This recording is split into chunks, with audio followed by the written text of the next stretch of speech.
Miela Laima, kodėl logopedai savo darbe naudoja informacinės technologijas? Pastaruoju metu daugėja vaikų, kurie turi kalbos, kalbėjimo sutrikimų, na ir žinoma, yra labai daug vaikų, kurie turi dėmesio ir aktyvumo sutrikimų. Tokiems vaikams pakankamai sunku susikaupti ugdomajai veiklai ir informacinės technologijos man kuo puikiausiai padeda pritraukti vaikus, sudominti juos ugdomuoju procesu. Tokiems vaikams sunku suprasti nustatyti pasiekmės priežasties ryšius, sunkiai formuojasi vaizdiniai.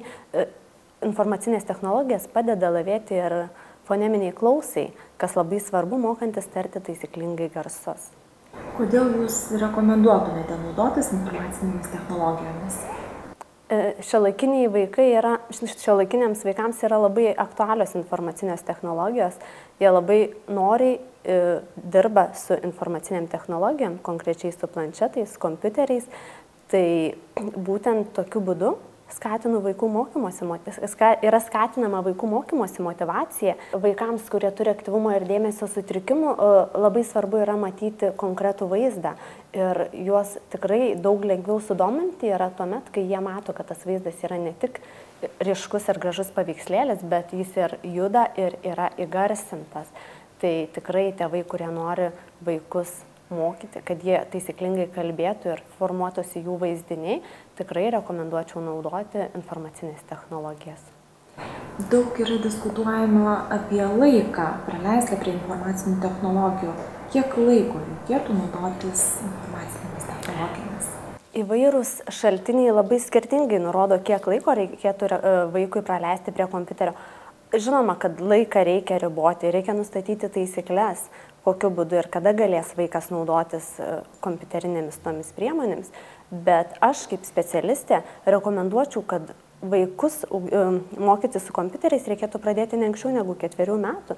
Tai 4-7 metų vaikams reikėtų, manau, kad užtektų gal nuo 5 iki 15-20 minučių 2 kartus per dieną. Ir svarbiausia, kad tas laikas būtų išnaudojamas produktyviai, kad nebūtų kokie smurtiniai žaidimai ir panašiai, o tai vyktų mokomasis procesas. Nes tikrai labai daug yra ir gausių įvairių užduotėlių, kurios padeda lavėti vaikų kalbiniams įgūdžiams. Tai 2 kartai po 15-20 minučių į dieną, manau, yra pats tas. Ko gero, niekas nesiginčys, kad laikas praleistas prie kompiuterio turėtų būti prasmingas. Kokias užduotėles rekomenduotumėte?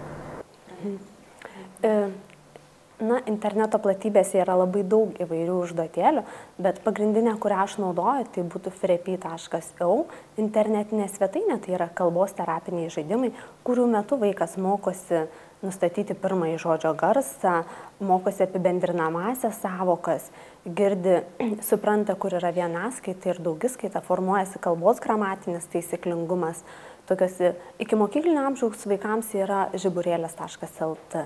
Tai ten yra mokamų ir nemokamų programėlių, jos yra animuotos, įgarsintos, labai puikiai tinka vaikų taisyklingam tarimui mokyti, nes paspaudus ant paveikslėlio, pavyzdžiui, eglė, pasigirsta įgarsinimas eglė ir vaikas tą žodį gali atkartoti ir išgirsti, kaip jis taria šitą garselį.